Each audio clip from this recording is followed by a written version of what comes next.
Bonsoir, bonjour, selon l'heure à laquelle vous allez suivre ce magazine Perspective.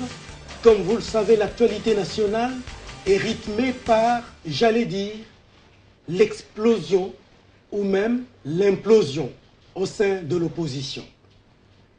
Est-ce que nous allons vers l'effritement du rassemblement, puisque présentement, l'on assiste au clan Tchibala, au clan Kabound ou Akabound.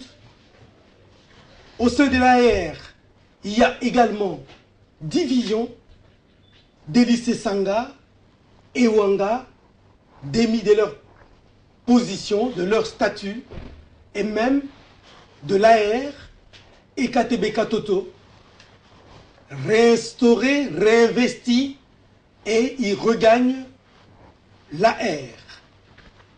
En plus, l'affaire Mwanansemi vient se mêler à la danse, mais la police, j'allais dire, la loi a eu le dernier mot à dire. Ne Mwanansemi entre les mains de la justice, il devra répondre de tous les actes dont il se serait rendu coupable. Dans tout ça, où est la population? Quel est son rôle? Que fait-elle? Que va-t-elle faire? Pour en parler, je suis très heureux d'avoir sur mon plateau le député national Hubert Tetika. Il est député national, comme je l'ai dit, élu des Kasongolunda. Il est porte-parole de l'ARC et communicateur du G7. Monsieur le député, je suis très content de vous revoir parce que si ma mémoire est bonne, la dernière fois que nous avons eu un plateau d'émission, c'était vers début 2016. Oui. Et par la suite, par où vous êtes passé, nul ne sait si ce n'est vous et votre Dieu, si vous y croyez. Non, je suis très content d'être là, évidemment. Mais c'est vrai que ça fait longtemps, mais bon, comme vous êtes aussi nombreux, donc si on n'est pas chez vous, on était peut-être ailleurs. Mais on a toujours voulu être ici, voilà pourquoi on est revenu. Très bien. Alors, j'ai dit tout à l'heure que vous étiez membre de l'ARC et que vous étiez le porte-parole de l'ARC. Oui. Depuis un certain temps, on a assisté à cette guéguerre, on assiste encore à cela au sein du rassemblement. Apparemment, tout le monde tire sur le G7, dont vous êtes communicateur, et la tête de Pierre Lumbi ne plaît pas à certaines personnes. Pour commencer par les commencements, dites-nous quelle est la genèse de cette affaire de manière objective. Voilà, vraiment de manière objective. Tout à fait. On va essayer de le faire. C'est-à-dire, quand vous parlez du G7 qui est attaqué de toutes parts, bon, dans quel cadre? C'est dans le cadre du rassemblement. Tout à fait. Donc il faut le replacer dans le cadre du rassemblement et essayer d'expliquer sincèrement, parce que nous voulons que les gens suivent, que les gens comprennent d'où vient le rassemblement, comment il marche et où il va. Alors le rassemblement, comme vous le savez, vous je suis sûr, c'était une idée de Tshisekedi. À un moment, le président Etienne Tshisekedi s'est dit, écoutez, pourquoi ne pas réunir toutes les forces acquises au changement? Donc les gens qui veulent, parce que bon, l'opposition allait en ordre dispersé, et il s'est dit que non, il serait peut-être mieux que nous menions ces combats. C'était quel combat? Les combats de la défense de la Constitution d'abord, et les combats contre un troisième mandat, les combats contre un référendum, c'était tous ces combats-là. Il dit bon, autant le mener ensemble. Voilà comment il invitera les gens à Genval. Donc, tout ce groupe est parti à Genval, et à Genval, il y a eu une plateforme. Il y a eu des plateformes, qui ont constitué 9 composantes. 9 composantes. Dans ces plateformes, j'ai ici l'acte d'engagement de Genval. Donc, il y a eu l'UDPS, et ses alliés, avec le président Tshisekedi. Il y a eu la dynamique, il y a eu les G7, il y a eu l'AR, dans l'alternance pour la République, il y a eu les Fronts du peuple de Laurent Batumona, il y a la majorité présidentielle populaire, la MPP, il y a eu le G14, il y a eu la Convention des Républicains et la société civile. Voilà les 9 groupes, plateformes, parce que ce sont... Donc, au fait, le rassemblement, ce n'est pas un problème de partis. C'est des plateformes de partis. Quand on parle, on dit G7, c'est-à-dire là-dedans, il y a 7 partis au milieu. Donc, on a pris des plateformes de partis qui ont formé 9 composantes. Ce sont ces 9 composantes qui se réuniront à Genval du 8 au 9 juin 2016. Après, il fallait, effectivement, quand on termine une réunion pareille, il faut s'organiser. On a créé ce qu'on appelle un comité des sages. C'est-à-dire, tout ce monde-là a constitué ce qu'on appelle le comité des sages, dirigé évidemment par le président Étienne Tshisekedi, aidé comme vice-président à la vice-présidence par le G7, donc à la personne de Charles Mwando Simba, personne âme. Donc voilà, donc on s'est organisé et tout le monde a signé. Donc nous avons là l'acte d'engagement des Genval, que tout le monde peut consulter, donc c'est très facile. Donc tout le monde, ces 9-là ont signé. Maintenant il fallait redescendre à Kinshasa, essayer de venir maintenant défendre. Mais vous remarquerez qu'au même moment, on n'a pas posé le problème de la présidence même du rassemblement.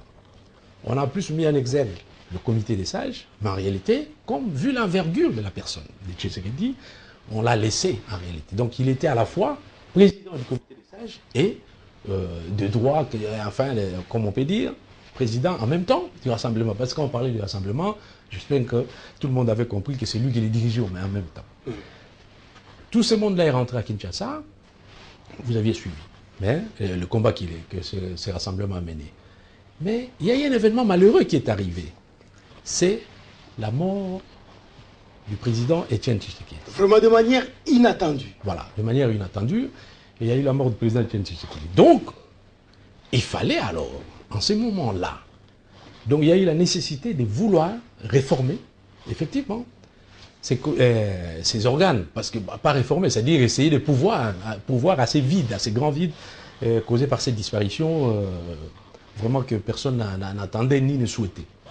Voilà comment il fallait que ces mêmes composantes, les 9 là, puissent se réunir pour essayer maintenant de restructurer les organes.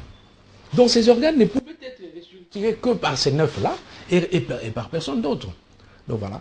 Voilà pourquoi ils se sont réunis le 2 mars à l'Imité et on a ici les procès verbaux, les rassemblements.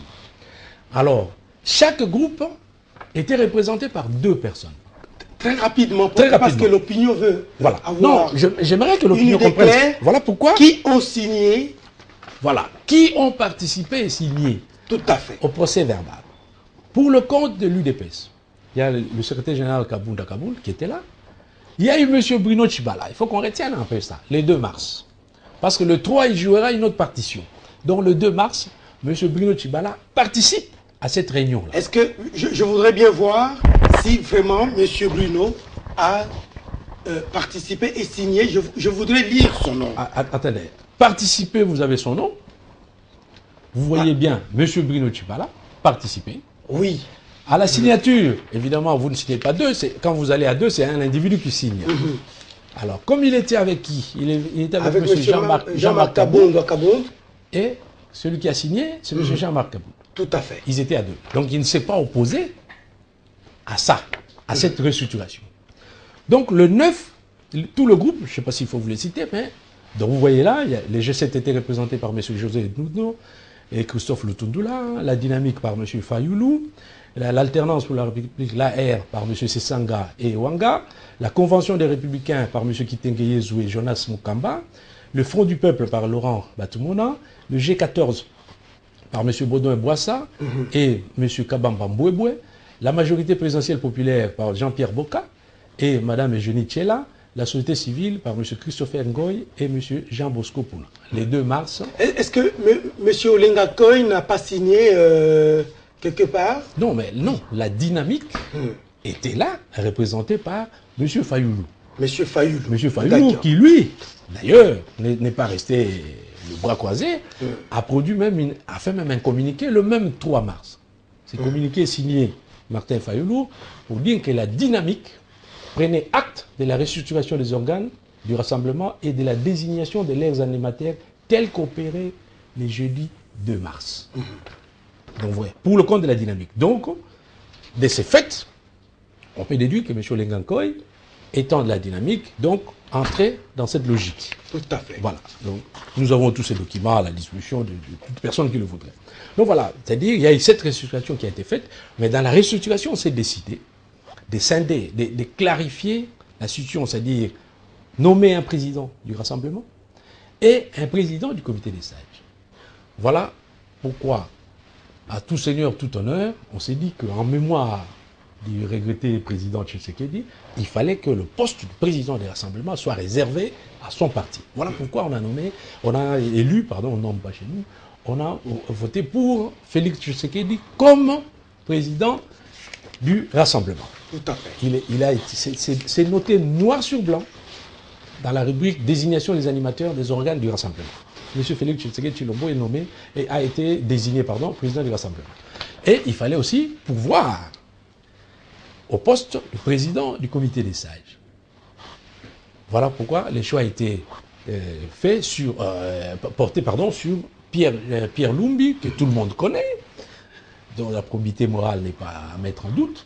Donc Pierre Lumbi a été désigné et il est du G7. Mais je tiens à rappeler aussi qu'il est déjà à Genval. À Genval, déjà, quand le président Tshisekedi a été désigné comme président du comité des sages, la vice-présidence a été confiée au G7. C'est-à-dire, même s'il n'y avait pas cette restructuration, la logique aurait voulu qu'à l'absence du président, que ce soit le vice-président qui fasse l'intérim, en quelque sorte. Donc, peu importe cette restructuration déjà, d'ailleurs. Donc, les G7 auraient toujours conduit cette présidence du comité des sages, si on était logique. Donc, c'est ça la logique. Voilà. Une fois que ça a été fait, il y a eu un petit bémol, quand même. Le petit bémol est arrivé, donc, toutes ces histoires-là, la restructuration est liée le 2 mars, mais le 3 mars, contre toute attente, il y a une aile. La moitié, donc, d'une composante donnée. C'est-à-dire, vous avez 9 composantes. Il y a la composante dynamique, dont la moitié, une partie, c'est rebelle contre ce qui a été fait. Et c'est conduit par, bizarrement, M. Bruno Tshibala, qui a participé, lui, à la réunion précédente, et qui n'a dit mot. M. Bruno Tshibala, avec M. Lengankoy, et M. Gilbert Kiakwama, et le professeur Matungulu, Ingele Ifoto, M. Ingele Ifoto aussi, se sont rebellés en disant que non. Pour nous, nous désignons M. Lengankoy président du comité des sages. Comment voulez-vous qu'on puisse avoir 9 composantes et qu'une moitié d'une des composantes puisse se permettre de dire que cette moitié-là désigne à son compte le président du comité des sages. Voilà d'où tout est parti. Alors, monsieur le député, je vous ai posé la question de savoir la genèse du rassemblement. Voilà. Et vous avez si bien répondu, j'espère. Mais à vous entendre parler, on dirait il y aurait eu quelque chose qui n'avait pas été bien fait en son temps. Comment justifiez-vous, à votre niveau, que le 2 mars, le communiqué sort avec une certaine restructuration du rassemblement? Un jour seulement après, ceux qui ont signé ce texte se rebellent contre ce même texte. Dites-moi et dites à nos téléspectateurs, en réalité, qu'est-ce qui a pu se passer? Voilà. Les gens comprendront à la fin quelle est la nature de certains hommes politiques que nous avons. Qu'est-ce qui s'est passé? Quelles sont les raisons avancées par ces petits groupes-là? Ils qualifient la restructuration des rassemblements d'irrégulière. Mais c'est faux. C'est faux, car il y avait nécessité de le faire après la mort du président Tshisekedi et pour permettre à ce que l'accord de Saint-Sylvestre que tout le peuple congolais attend puisse aller de l'avant. Parce que vous avez entendu que le chef de l'État a dit... Il a exigé que ça soit le président du comité des sages qui puisse venir lui présenter les noms, bon, entre guillemets, parce que les noms de ceux qui pouvaient être candidats à Premier ministre. Bon, même si ça on pourra débattre encore, même si l'accord ne les dit pas exactement comme ça. Vous voyez? Donc il fallait d'abord résoudre ce problème-là. Donc il fallait une restructuration. Dire que cette restructuration était irrégulière, c'est faux. Ils disent encore que l'on n'a pas tenu compte des vrais critères. Quels sont ces critères? Si vous prenez l'acte d'engagement, comme je l'ai montré là, vous prenez l'acte d'engagement, vous lisez, vous ne voyez aucun de ces critères exigés par l'acte et qu'on n'a pas respecté ici. Les gens peuvent vérifier. Nous mettons ces documents à la disposition de tout le monde. Ils disent encore, et ce qui est quand même un peu marrant, c'est qu'après ils décident de notifier leurs décisions auprès du chef de l'État.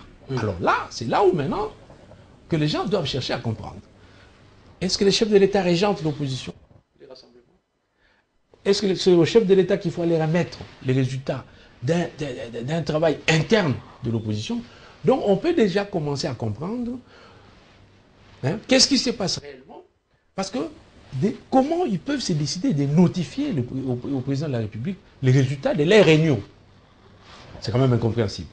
Alors, ils disent aussi que les désignations qui ont été faites, ça c'est dans la presse, hein, j'ai lu dans un des journaux, où ils disent que les désignations n'ont pas été conformes à l'acte d'engagement de général. Évidemment, cet acte est là.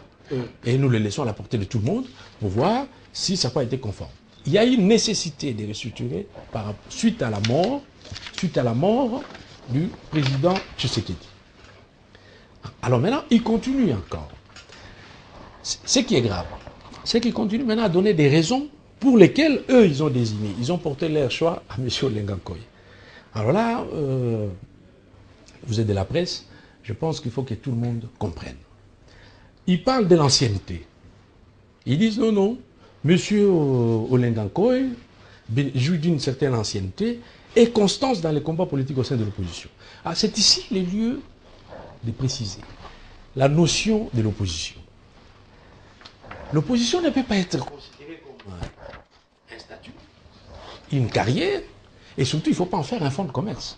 Ça, il faut que les gens le sachent. L'opposition, c'est un état d'esprit. C'est-à-dire, à un certain moment, quelqu'un peut ne pas être d'accord, enfin, n'est pas d'accord contre une idée, n'est pas d'accord à une vision, et il s'est dit, il n'est pas d'accord à une idée ou à une vision, pardon. Donc, et à ce moment-là, il se comporte en opposant. Mais observons ce qui se passe dans d'autres démocraties. Aujourd'hui, je vois M. Fillon se battre en France. M. Fillon était à la majorité, il était Premier ministre il y a à peine 5 ans. Donc il était majorité. M. Hollande qui est au pouvoir aujourd'hui, il était dans l'opposition. Et là-bas, ça tourne comme ça. Il y a 8 ans, les Républicains qui reviennent au pouvoir ici, il y a 8 ans, donc pendant 8 ans, ils étaient dans l'opposition. Les démocrates, il y a 8 ans, ils étaient dans l'opposition aussi. Donc comment voulez-vous considérer l'opposition comme un statut, comme une posture? Non. Et les gens doivent se rassurer. On aide sa population en participant au gouvernement, et c'est là qu'on aide. On n'aide pas sa population en restant dans l'opposition éternellement. Non. Si vous restez dans l'opposition éternellement, c'est-à-dire que vous avez peur d'affronter les réalités du pouvoir et d'aider votre population. Vous n'aidez pas une population en restant dans l'opposition. Vous venez dans l'opposition pour contester et faire remarquer à ceux qui dirigent les erreurs qu'ils commettent, et vous sollicitez au peuple. Le rôle d'un parti politique ou d'un regroupement politique, c'est de chercher à conquérir et à exercer le pouvoir. Mais si vous refusez d'emblée de conquérir le pouvoir, de rester dans l'opposition, alors ne reprochez pas aux autres demain de vouloir rester trop longtemps au pouvoir et de commencer à développer des pratiques un peu dictatoriales. Donc voilà, c'est-à-dire que la notion de l'opposition doit être comprise. On ne peut pas se dire que non, et donner non, nous on a duré dans l'opposition. Au contraire, on doit avoir honte si on a trop duré dans l'opposition. C'est qu'on a été incapable de solliciter le suffrage de la population, c'est qu'on a été incapable de bénéficier de la confiance de la population pour travailler pour elle. Donc voilà, donc moi je pense qu'on parler de l'ancienneté, c'est vraiment une fourberie, et c'est des choses que les gens doivent arrêter. Donc il ne faut pas faire de l'opposition un fonds de commerce. Voilà d'ailleurs pourquoi on comprend qu'il y ait des gens comme ça qui puissent. Il y a d'autres raisons, je vais continuer, mais je vous... Tout à fait, mais il y a quelque chose qui m'intrigue. Oui. Cela vous a intrigué vous-même, le fait de voir que l'on signe la restructuration, les 2, une nuit passe, et les 3, ceux qui ont signé, disent non et ils disent que... Pas ceux qui ont signé. Quelques-uns. Une personne qui assistait oui, mais la personne a sur lui la charge de toute sa famille qui ne pouvait pas participer tous à cette réunion.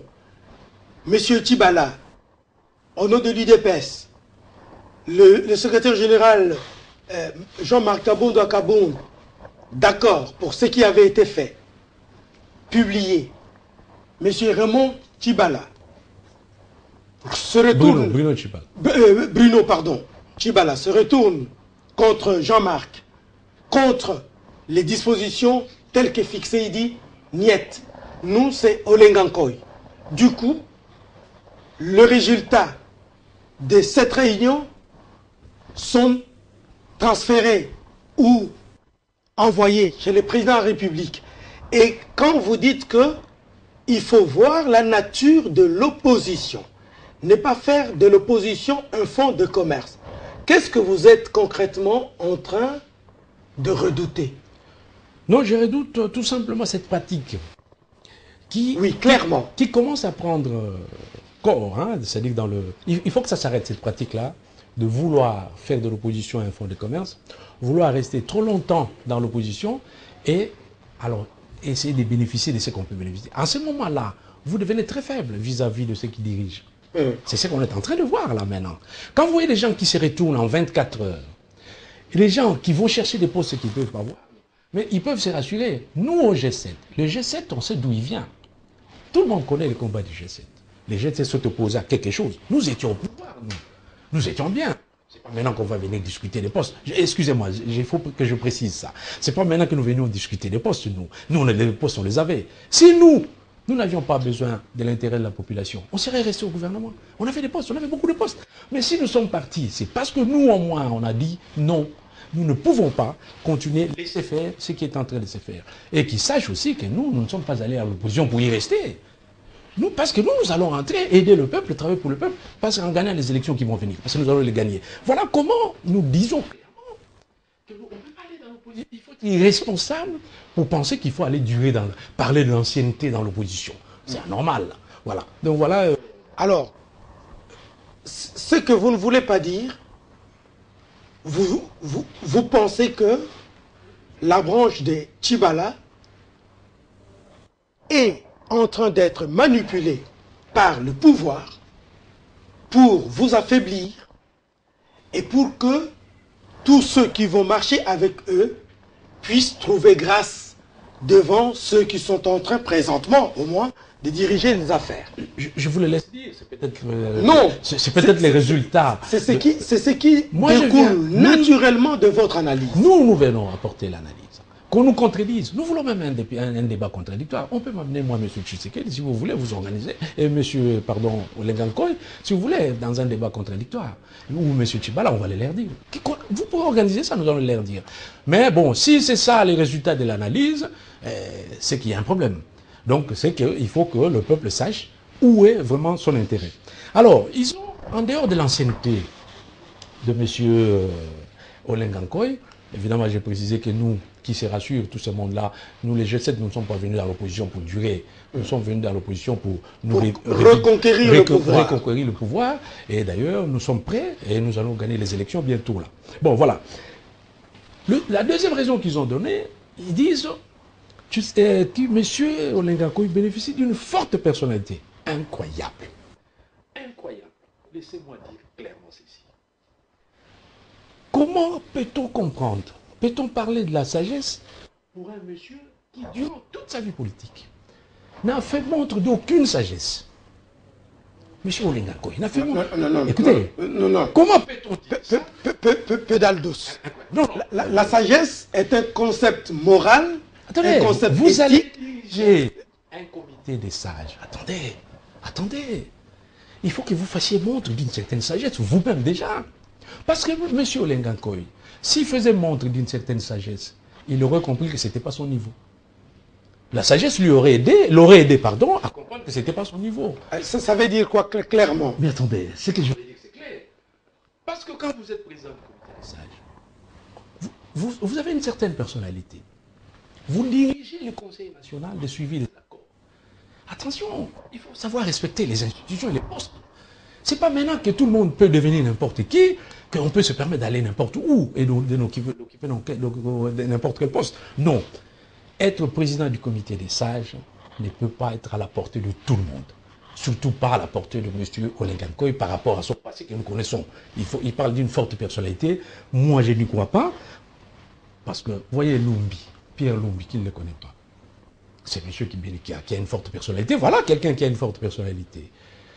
Co-organisateur. Et vous croyez que quand vous dites ça, c'est parole d'évangile, tout le monde va y croire? Ça n'engage que moi. Alors, ça n'engage que vous. Co-organisateur. Autant celui qui a dit que Olenga Nkoy a une forte personnalité, ça n'engage que lui. On verra sur le terrain le résultat que ça va donner. Je vais vous dire une chose.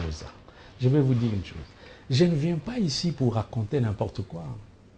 Quand M. Olenga Nkoy a été depuis longtemps dans la politique, on peut lui reconnaître certains points positifs, il faut être objectif. On ne va pas dire qu'il a tout faux, non.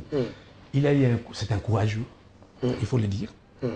À son âge, à l'époque, il a eu un courage qui, à cette époque-là, à l'époque, on l'appelait l'enfant terrible de l'opposition. Et ça, je reconnais. Il a eu un courage que beaucoup de gens de son âge à l'époque n'avaient pas. Nous avions eu l'occasion de l'applaudir. Nous avions eu l'occasion de l'applaudir et de l'apprécier. Mais cela ne peut pas le soustraire à ce qui se pose lui-même la question de son niveau réel. Soyons sérieux. Donc, nous l'avions reconnu, nous avions reconnu ses forces, mais ce n'est pas pour autant qu'en reconnaissant ses forces, son courage qu'il avait, nous allons méconnaître ses capacités réelles. Non, soyons sérieux. On ne peut pas avoir... Il a un passé, non? Il a été ministre. Je vais vous raconter une anecdote. Pour vous dire que je connais bien. En 2004, je crois, il était ministre. Moi, je venais d'être député à la CLPT. Du transport. Ouais, moi, je venais d'être député à la CLPT, donc à Lubumbashi. Je trouve un blanc qui se rappelle de cette histoire. Il va se rappeler. Je vais dire tout ce qu'il y a eu. Il y a un monsieur français qui s'appelle Didier Reynaud. Il voulait voir le ministre des Transports du Congo. J'ai dit non, je peux vous aider. Nous étions ensemble à Paris. Et le ministre Olenga Nkoy est arrivé à Paris. On va à la gare du Nord, je me présente. Il nous fixe rendez-vous dans le 8e arrondissement de Paris, non loin de notre ambassade. Ceux qui connaissent l'ambassade de la RDC à Paris, ça se trouve au 32 quai Albert Ier, dans le 8e arrondissement. Dans la rue derrière, c'est là où il y avait un hôtel où lui, il est à loger. J'arrive là avec le monsieur français qui voulait investir dans le domaine du transport aussi. On arrive là, il nous reçoit, je présente le monsieur, il demande au monsieur de parler. Le monsieur commence à parler, il parle pas. Je sentais déjà qu'il y avait un problème parce que je voyais les ministres avoir un regard un peu absent là. À la fin, vous savez ce que monsieur nous dit? Il me dit, honorable, vous ne pouvez pas me résumer ou interpréter ce que dit ce monsieur. Lui, il parle comme ça, il pense qu'il a affaire à un Français avec son français là, papa. Comme ça, hein, c'est ce que je vous raconte. Véridique, hein, il connaît le problème. Alors je dis, oh, je me suis arrangé, non, je termine par là, c'est pas grave. Je me suis arrangé à adopter un français facile pour expliquer un peu ce que le monsieur avait dit. Vous savez, à la fin, quand nous sommes sortis, qu'est-ce que ce monsieur français m'a dit? Il m'a dit, mais Hubert, on ne s'est pas trompé de ministre. C'est la question qu'il me pose. Il dit, si vous avez des ministres pareils, vous êtes mal barrés. C'est pour vous dire que je connais. Écoutez, je ne viens pas dire n'importe quoi. Je connais la personne. Ça, je mets ça de côté. Je connais la personne. Maintenant, je vous dis. Non. Les enjeux actuels. Moi, je prends ce qu'on a dit de la personne, les raisons qui ont poussé à ces groupes de choisir M. Olenga Nkoy. Il faut bien qu'on se les dise, qu'on analyse toutes ces raisons. Donc, ancienneté, ça ne vaut pas la peine. Il ne faut pas parler de l'ancienneté dans la politique, dans l'opposition. Forte personnalité, je ne crois pas. Vraiment. Et puis, on a dit qu'on reconnaissait en lui les valeurs et les idées prônées par Étienne Tshisekedi. Mais de qui se moque-t-on? Hassan City, qui ne le sait pas que M. Olenga Nkoy a vraiment milité pour que Tshisekedi là n'ait pas accès au poste de vice-président. Qui ne le sait pas? Qui ne sait pas qu'aux concertations ici, M. Tshisekedi était l'invité principal du président de la République. Olenga Nkoy. Il est venu aux concertations comme invité du président de la République contre l'avis d'Étienne Tshisekedi, qui lui, à l'époque, demandait déjà le dialogue. Alors, vous allez nous dire aujourd'hui que ces messieurs-là, c'est les fervents défenseurs des valeurs et idées prônées par Tshisekedi. Non, c'est faux. Encore une fausseté. Après, on parle de crédibilité. Soyons sérieux. La crédibilité, tout le monde le sait. Il faut arrêter. N'oublions pas que s'il était vraiment aussi crédible, aux élections présidentielles en 2006, il était candidat, il a fait moins de 2%. Quand vous êtes crédible, on vous porte quand même quelques voix. Alors, on ne va pas aller... il a été ministre des Transports, il a été limogé pour incompétence et détournement par le même président Kabila, qui est là, qui est non seulement vivant, mais qui est encore aux affaires. Donc, nous pensons que le président Kabila, lui, il ne va pas oublier ça. Donc, on ne peut pas nous présenter un monsieur pareil pour nous dire que non, c'est un monsieur qu'il faut ceci. Donc voilà, c'était par rapport à ce qui a été écrit. Ce n'est pas nous. Oui. Parce que quand on écrit des choses, il faudra bien qu'on précise ce que l'on connaît. Voilà. Oui, mais je vous informe que toute cette ribambelle d'arguments que vous alignez, je me ferai fort prochainement d'inviter, si pas M. Olengankoy lui-même, quelqu'un des siens, voilà, qui viendra et on peut débattre. Voilà. Répondre d'abord à ce que vous dites. Bon, même quant à l'épisode, organiser un débat contradictoire, et puis voilà, de votre entretien avec le ministre français. Bon, non, c'est pas un ministre, c'était un Français. L'opérateur économique français. Qui voulait investir. Oui, mais je pense que la France, disons, la France et sa langue, le français, n'est pas le summum de tout. Je ne suis pas obligé de parler français pour être un bon ministre. Et la langue de mon pays n'est pas essentiellement français, bien que le français soit la langue de l'administration. Non, j'ai pas dit ça. Je dis ceci. Je dis tout simplement ceci. Il y a une attitude à avoir. Ils sont avancés autant les Chinois, les Japonais, quand on est une personnalité, les Indiens, j'en passe des meilleurs. Quand on est une personnalité de ces rangs, il y a une attitude à avoir vis-à-vis des étrangers, vis-à-vis des gens comme ça. Il n'y avait pas moyen, il ne fallait pas faire ça comme ça ouvertement, il y avait moyen de faire ça autrement. Justement, monsieur le député, voilà, justement. C'est une parenthèse. Est-ce que ce n'est pas ça, justement, le malheur de notre politique? Est-ce que la politique ne devienne-t-elle pas un fourre-tout? Ne devienne-t-elle pas, j'allais dire, une chapelle où tout le monde peut entrer et sortir comme bon lui semble? Je suis content parce que vous comprenez rapidement, vous. Je dois vous féliciter quand même de ces côtés-là. Au moins, vous comprenez que par rapport à ce que je dis, à l'analyse que nous faisons, donc vous voyez, vous, les conséquences, ou le cause de ces histoires-là. C'est-à-dire, mais moi, je ne suis pas venu ici pour attaquer les hommes politiques ou quoi. J'ai tout simplement... Mais vous en avez attaqué. Je me base sur de faits. Vous comprenez? Non, attendez, quand ils vont s'attaquer au G7 en disant qu'il n'est pas, ça fait pas longtemps qu'il est dans l'opposition, quand on va s'attaquer à son président Pierre Lumbi, permettez que nous puissions quand même dire aussi ce que nous savons. Donc on a dit, d'ailleurs, il y a même un autre encore, M. Lisanga. Il a repris, il est rentré dans les rangs, c'est bien. Mais il faudra qu'il sache quand même qu'il arrête de s'attaquer au G7. Parce que le G7, au moins, les gens savent, c'est la crédibilité dont elle jouit. Lui, nous n'allons pas remettre en cause son niveau, c'est son problème, mais quand même, M. Lisanga n'oublie pas qu'on connaît les choses, qu'on sait où il va, on sait ce qu'il fait, quand il va tourner à côté, du cercle du secrétaire de la Gombe, on sait ce qu'il cherche. Nous savons, dans des restaurants, il s'est fait prendre par des gens, on sait. Attendez. S'il veut qu'on dise des choses sur lui, attendez. Il pas les dossiers de la DGI, à l'Assemblée nationale. Il a été vraiment pris en flagrant délit comme député, où il est allé même se battre pour qu'on puisse se rabaisser. La participation. Mais vous n'oubliez pas le budget de c'est pourquoi je vous demande, est-ce le budget des $1000, ce n'est pas ça, sérieux. Ce n'est pas ça la politique de chez nous, parce que même dans la structure gouvernementale d'aujourd'hui, il y a des personnalités à moralité douteuse. Des personnalités et nous, dont la presse a parlé en long et en large, des personnalités qui ont insulté des injures insupportables des journalistes qui sont dans le gouvernement, mais hélas, nous constatons, nous journalistes, que ainsi est faite la politique chez nous.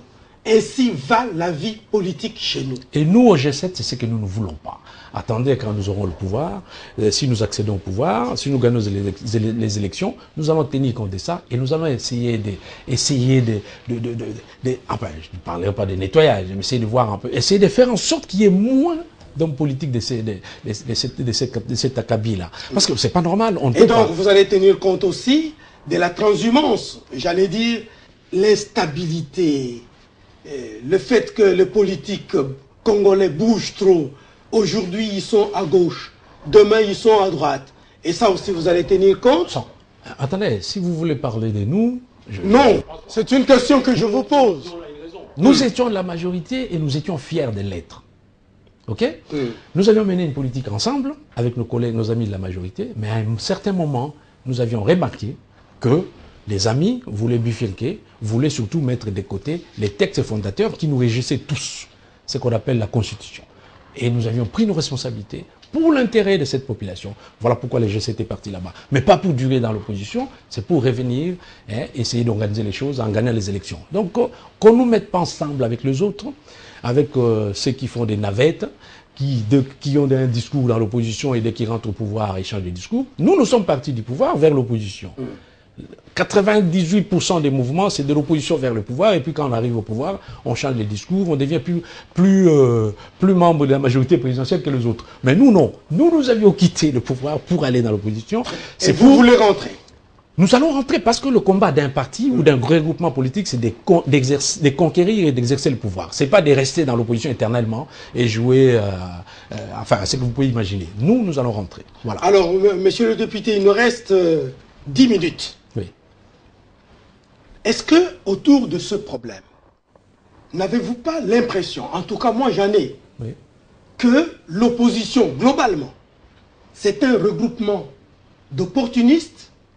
C'est comme un puzzle constitué de pièces détachées.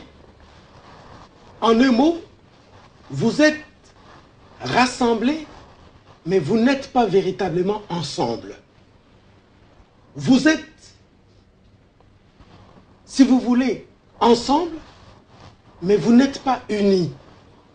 Et donc, à la moindre opportunité, chacun choisit sa direction et les puzzles explosent. Non, je dois être franc avec vous.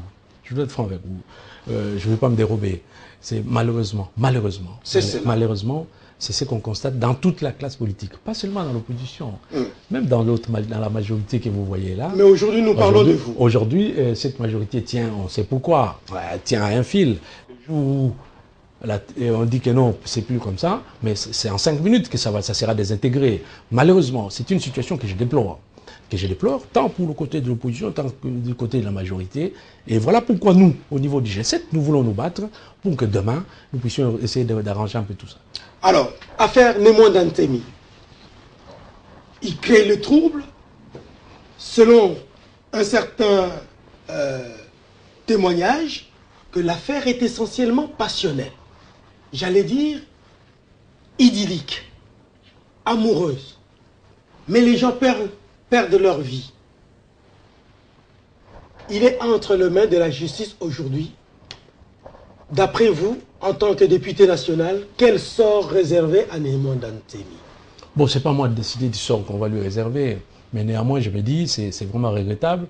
Quand j'ai vu les images, qu'on le veuille ou non, c'est quand même un collègue député. Qu'on le veuille ou non, c'est un collègue député. Quand j'ai vu les images de son arrestation, j'ai trouvé que c'était malheureux pour lui. Mais par contre, je me dis, peut-être qu'il est rattrapé par son passé. Il est rattrapé par son passé parce que, bon, écoutez, il a fait des propositions à la majorité que la majorité n'a pas respectées, ce qui a occasionné maintenant son comportement, son attitude. Il aurait eu cette attitude sans avoir cherché à coopérer avec la majorité pour qu'on fasse de lui, je ne sais pas, vice-président ou quoi, on aurait compris que non, bon, ce monsieur, il s'est mis à défendre quelque chose ou à une population ou quoi, on comprendrait. Mais quand déjà il a fait, on s'est dit alors, c'est que le simple fait qu'il a été déçu, est-ce que c'est pas parce qu'il a été déçu qu'il a commencé à avoir cette attitude et vouloir entraîner les autres? Ça ne m'engage que moi. Je ne suis pas dans ces schémas-là. Je me dis, il a peut-être eu la réponse de ce qu'il a voulu. Il a créé lui-même une situation, mais parce qu'on ne peut pas. Et puis, il y a quand même des choses. Faisons de la politique, ne faisons pas autre chose. Vous savez, ça, je vais dire quelque chose qui va peut-être surprendre. Parce que bon, il semble qu'en politique ici chez nous, quand vous êtes de l'opposition, il faut toujours injurier, il faut toujours ceci, et vice-versa, quand on est la majorité, il faut attaquer ceux de l'opposition. Non, en toute objectivité, je n'accepterai jamais, moi, qu'on puisse injurier un chef d'État. Non, non, c'est pas normal. C'est pas normal. Vous pouvez vous opposer à une politique du chef de l'État, comme nous le faisons. Nous nous opposons au fait qu'on n'organise pas des élections à temps, nous nous opposons au fait qu'on cherche à violer la Constitution et tout ça. Ça, c'est OK. Mais aller injurier un chef d'État, c'est un chef d'État. Dès qu'il est chef de l'État, que vous l'aimiez ou pas, c'est le chef de l'État. C'est tout simplement ça. Donc, il y a quand même des limites. Bon, quel est le sort qu'on doit lui réserver? C'est pas moi de le dire, mais... la justice va s'en occuper. Et elle s'en occupe déjà. Soit faite, ouais. Alors, vous n'avez pas l'impression, monsieur le député Hubert, que lorsque vous, politiques, vous parlez de la population, on aurait cru que vous avez dans votre petite tête une population qui ne ressemble à rien à la population visible que nous rencontrons, avec qui nous vivons au quotidien. De quelle population vous avez parlé tout au long de cette émission? De celles qui nous suivent, de celles qui souffrent de cette politique menée par cette majorité aujourd'hui. C'est de celles-là dont je parle. Et quand vous êtes aux affaires, vous menez vos actions pour répondre aux attentes de cette population dont vous parlez. Je crois que la population à laquelle je fais allusion, c'est celle-là justement, cette population qui vit maintenant dans l'eau, qui n'a pas de route où circuler, qui voit son environnement se dégrader, et vous, votre préoccupation est plus la conquête et la conservation à outrance du pouvoir. Mais je ne le dirai jamais assez, et nous ne le dirons jamais assez, nous, au G7, si réellement nous avions quitté le pouvoir. Si nous avions quitté le pouvoir, c'est exactement à cause de ça. Parce que nous nous sommes souciés pardon, de cette population. Si on ne se souciait pas de cette population, on serait bien, on serait resté là-bas. Jouir des attributs du pouvoir et tout. Mais parce que quand on a compris, vous auriez voulu avoir un peu plus de pouvoir que vous en aviez. C'est pas ce qu'on demandait. En tout cas, pendant que nous système politique mis en place. Pendant que nous étions là, on s'est pas plaint. On avait eu beaucoup de postes, beaucoup. Aujourd'hui, même si on faisait un petit gouvernement, pardon, il n'y a pas de petit gouvernement, on faisait un gouvernement d'union nationale et qu'on intégrait les G7, on n'aura jamais les postes que nous avions. On n'aurait jamais ces nombres-là. C'est-à-dire, on était bien de l'autre côté. Mais nous sommes partis justement pour la population. Parce qu'on a dit, il nous faut nous occuper de cette population. Voilà pourquoi nous sommes partis, pour dire que non, les textes fondateurs qui nous régissent, s'il est bafoué, c'est fini, cette population, on ne saura pas travailler pour elle. Voilà pourquoi nous sommes partis. Donc, que cette population nous attende et nous donne la chance de gagner des élections. Et vous allez nous... Est-ce que vous croyez que les élections vont finalement avoir lieu en 2017? Vous savez... Très rapidement, il nous reste, je crois, 2 minutes. Les techniciens ont dit que c'était possible. Mais ils l'ont dit quand tout ceci n'était pas encore arrivé. Avec tout ce qui est arrivé, la perte du temps, et ainsi de suite. Nous, notre souhait, c'est celui-là. S'il y a autre chose, si jamais ça changeait, mais quoi qu'il arrive, il y aura élection. Il y a un auteur qui disait la chose la plus moche, c'est cette inconscience délibérée de notre inéluctable finitude. Donc, il s'étonne que les gens ne se rendent pas compte que la vie est faite de la gestion du temps et qu'ils sont en train justement de gaspiller le temps et, à un moment donné, s'étonner que le temps est passé. Alors, en 1 minute, monsieur Hubert, fixez votre objectif de la caméra et dites à l'opinion ce que vous avez sur le cœur. Et si vraiment votre engagement politique, comme le dit d'ailleurs si bien Machiavel, si vous le lisez positivement, que l'objectif de la politique, c'est le bien-être collectif et pas autre chose. Si vous avez le souci de ce pays, qu'est-ce que vous auriez envie, au nom de l'ARC, votre parti, au nom du G7, votre plateforme, au nom du rassemblement, votre famille politique également, et au nom de votre citoyenneté congolaise, qu'est-ce que vous avez envie de dire au peuple congolais qui vous suit en cet instant? Donc ce que j'ai envie de dire au peuple congolais, évidemment dans le peuple, les gens ont toujours tendance à écarter, à mettre de côté les hommes politiques. Les hommes politiques font partie du peuple. D'accord. Mais c'est une catégorie qui est élevée au-dessus pour essayer de diriger un peu, de conduire un peu ce peuple-là. À cette catégorie-là d'abord, donc d'hommes politiques, je voulais dire tout simplement ceci, que vous savez, les hommes passent et tout reste après, les institutions et tout ce qui... Battons-nous pour que le pays puisse avoir des institutions fortes et des institutions qui fonctionnent normalement. Essayons de comprendre que ceux qui étaient là avant nous sont partis. Il y a eu des gens qui drainaient des millions ici, des gens qu'on croyait qui ne pouvaient pas mourir, mais il y en a qui sont partis. Et nous passerons tous. Donc nous n'avons pas intérêt à vouloir gâcher les choses, la chance qui nous est donnée d'être à la tête, porter à la tête de cette population. Donc je pense que chacun mette de l'eau dans son vin. Essayons de travailler rien que pour l'intérêt de ce peuple. Menons ces combats ensemble, sans voir nos intérêts particuliers. Pour la population, il faut que la population soit aussi responsable. Elle n'est pas une partie négligée de l'affaire. La population fait partie du jeu et elle doit essayer de jouer son rôle.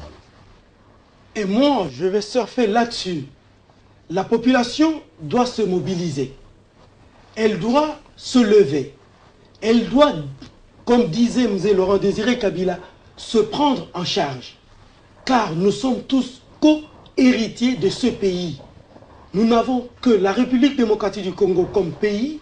Il ne faudrait pas que la population regarde les politiques à qui on a confié les pouvoirs pour d'abord servir et non pas se servir. Si la République démocratique du Congo était le Burkina Faso, si la République démocratique du Congo était la France, si la République démocratique du Congo était les États-Unis d'Amérique, est-ce qu'elle serait ce qu'elle est aujourd'hui? Voyez ce que la population a fait au Burkina Faso. Voyez ce que la population a fait en France. Voyez ce que la population a fait aux États-Unis d'Amérique. Elle a dû voter un président que tous les politiques ne sentaient pas. Et la population a su imposer son impérium. Parce que c'est à elle qu'appartient véritablement l'impérium. Si les Congolais le mettaient en pratique, s'ils se prenaient en charge, ce pays ne ressemblerait pas à ce qu'il est aujourd'hui. De tout cœur, Monsieur Hubert, je vous remercie, Monsieur le député, et à vous également, très chers téléspectateurs, téléspectatrices, merci beaucoup, et merci surtout de vos conseils et de vos interventions. Nous en tenons toujours compte, et nous en tiendrons toujours compte. Au revoir et à bientôt.